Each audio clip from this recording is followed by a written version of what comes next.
What's good, my lovelies? Lovely Soul Empress here. Just wanted to have a quick conversation about manifesting money, okay? And manifesting money with spirit, okay? It's one thing to use like affirmations, and it's another thing to go to your ancestors and spirit guides and ask them for assistance to bring in a particular outcome, okay?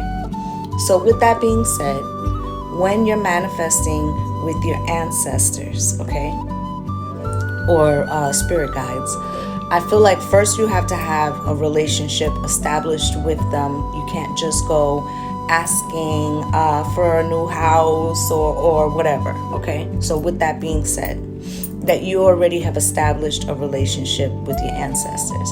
I feel like sometimes people don't take into consideration what wealth may be considered from one time period to another, okay? I also feel like sometimes we don't take into consideration how something can seem frivolous, okay?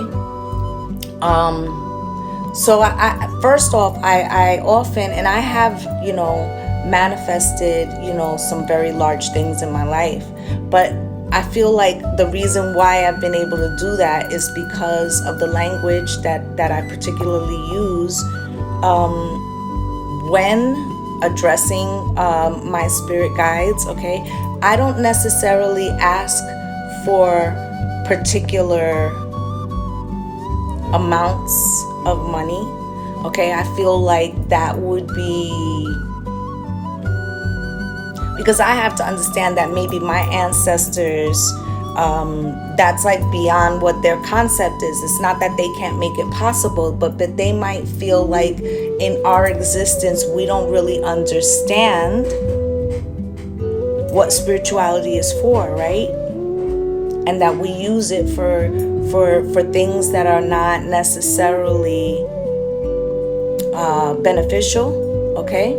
So I prefer to request a particular lifestyle, okay, and the ability to sustain said lifestyle, okay. So like when I first started manifesting, I started with manifesting a home, and I wanted to have my home by the time I was 33.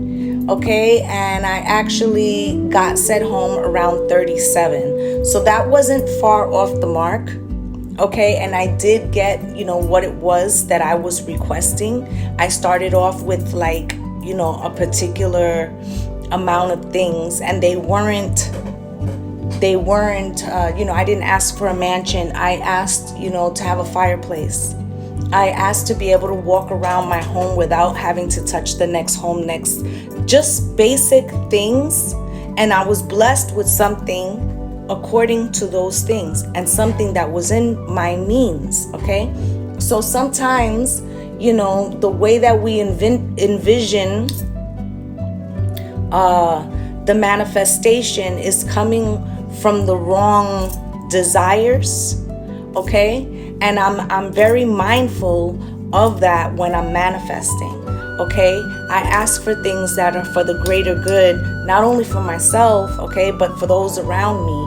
And I find that those things are answered much faster than, let's say, I need $5,000 because I want to put a deposit on a car, okay? So I just kind of wanted you guys to think about, how it is that you're manifesting money, and if it's that there's something in your language that is, not necessarily connecting with the energy that you're trying to, the message that you're trying to send, because to manifest, you have to align with that frequency, right?